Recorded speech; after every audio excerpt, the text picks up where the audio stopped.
Good afternoon. Thank you, Dr. Shur and Dr. Nayak on the chair.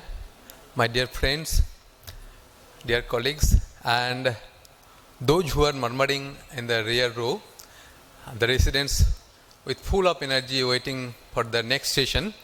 And I can assure you that I am not going to take more than 15 minutes before Dr. Dasmons is taking the charge of the quiz session.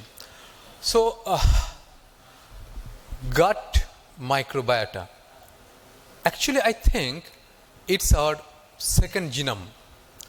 And if I'm not wrong, it's a huge system.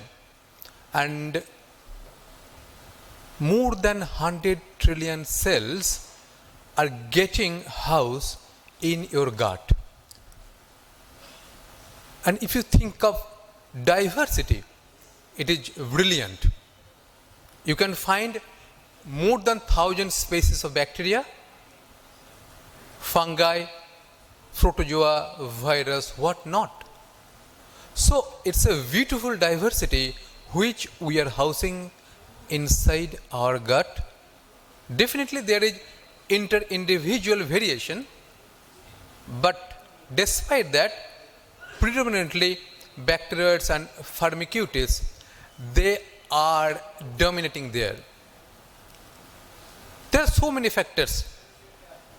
Definitely, the top of the list is genetics, which can influence our guts, the gut microbes, but we shouldn't forget the epigenetic factors like diet, drugs, like your lifestyle, your environment, the infection or inflammation.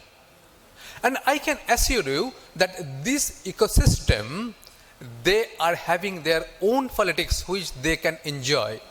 And because of that, under pressure of different factors, what happens? The composition which we are having normally, that can change. And there, our systems face the trouble. Not only the GI system, every system I think in our body. And right now we are going to focus on the endocrine. Obesity and diabetes in this context had been much discussed over the decades. I am not going to details in much, but I think it will be mentioned worthy that it is the insulin sensitivity which is insulted much in the background of gut dysbiosis. That means the normal flora, the normal composition had been changed. And why does it occur? It is supposed that it is the incompetent enterocytes which allow the lipopolysaccharides along with other cytokines to get entry into the system. And what happens? The insulin sensitivity drops down.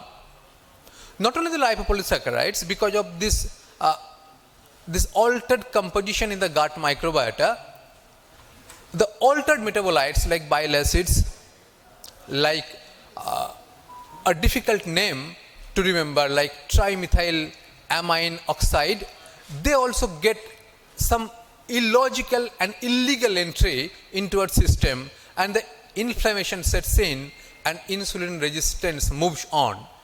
So that way, definitely the type 2 diabetes rolls out or rolls in.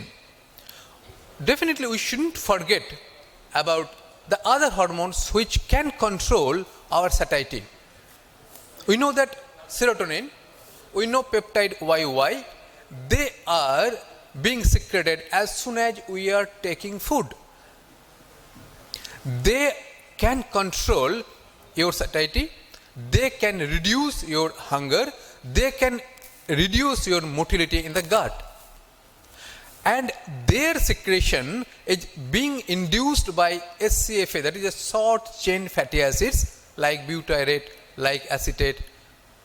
These short chain fatty acids are being produced in optimum amount within our gut by normal gut microbiota from the carbohydrates we had ingested. But in the background of altered composition, these short chain fatty acids are not being produced in optimum amount to induce secretion of serotonin or peptide YY. So satiety is not there. I am feeling hungry. I am taking more calorie. So the obesity. And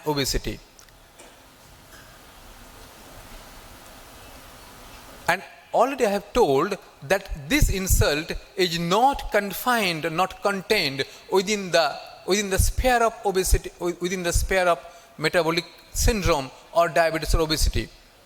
Yes, it can insult other axes, and estrogen can't skip. We know that estrogen can undergo some enterohepatic circulation. There are different microbes which can take upper hand in the background of gut dysbiosis. They can deconjugate the estrogen from its metabolites, and this deconjugation can accelerate the absorption of estrogen from the lumen into the circulation. And what can happen? Definitely, we can understand we are waiting for estrogen-related morbidity in the long run, like endometriosis or breast cancer or like that. If we look into the thyroid axis, yes, definitely thyroid axis means interplay of various raw materials, interplay of various enzymes and TSH. What happens? The iodine which is getting absorbed from the gut, finally reaching the thyrocytes, and it is the master stroke of sodium iodine symport activity. Now it has been speculated by this group that lipopolysaccharides and short chain fatty acids, they are working from different directions and they can modify, they can modulate the NIS expression and activity. Finally, your thyroid cells may be deprived of the iodine what your gut is getting absorbed. Don't forget, iodine is not the only raw material for our thyroid hormone production.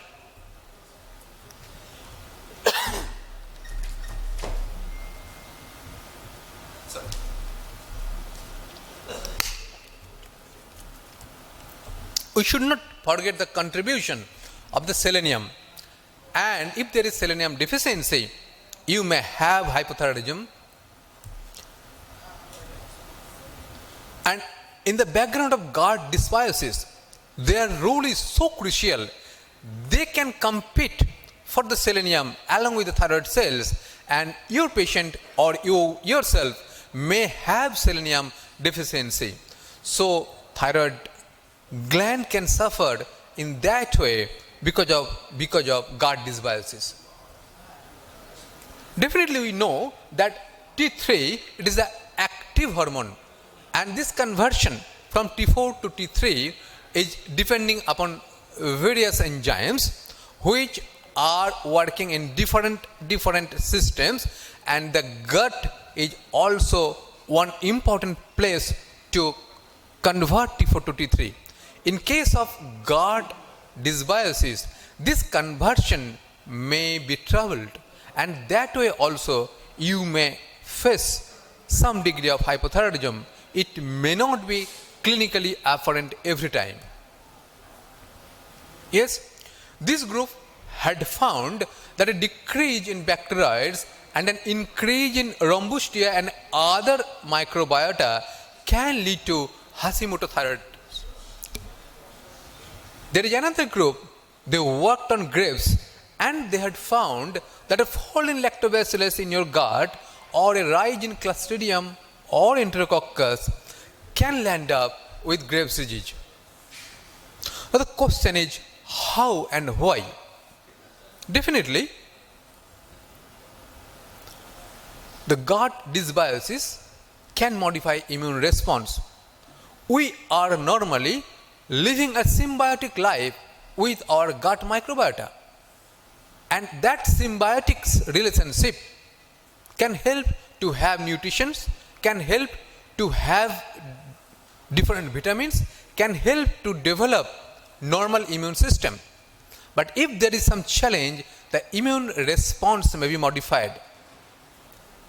Actually, because of the gut dysbiosis, the integrity of intestinal membrane gets challenged because of the direct mucolytic property of the altered composition present in the gut, because of some increased production of aldehyde from the alcohol, which may be exogenous or of endogenous origin.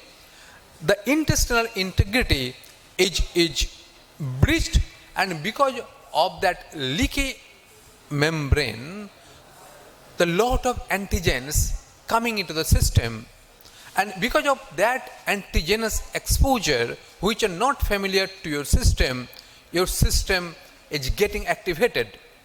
Sometimes it boils down and you develop immune tolerance, but most of the time the immune system throw out the challenge, and that's why you are developing autoimmunity in the form of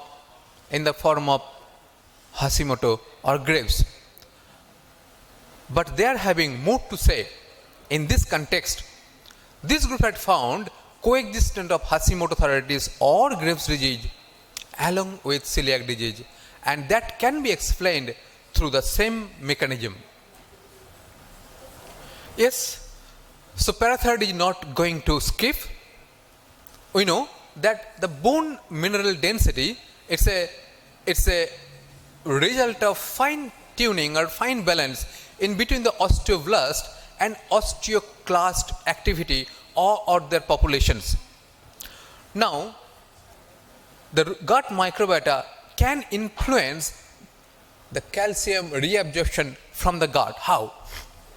We know, normally, already we had discussed, the normally gut microbes can produce lot of short chain fatty acids from the carbohydrates we had ingested. That short chain fatty acids, they are acids. So they can convert or they can sustain the acidic milieu of your colon. That acidic milieu will prevent calcium to form complex with the phytates or oxalates or any other things. So calcium is lying free there and it is available for absorption and reabsorption.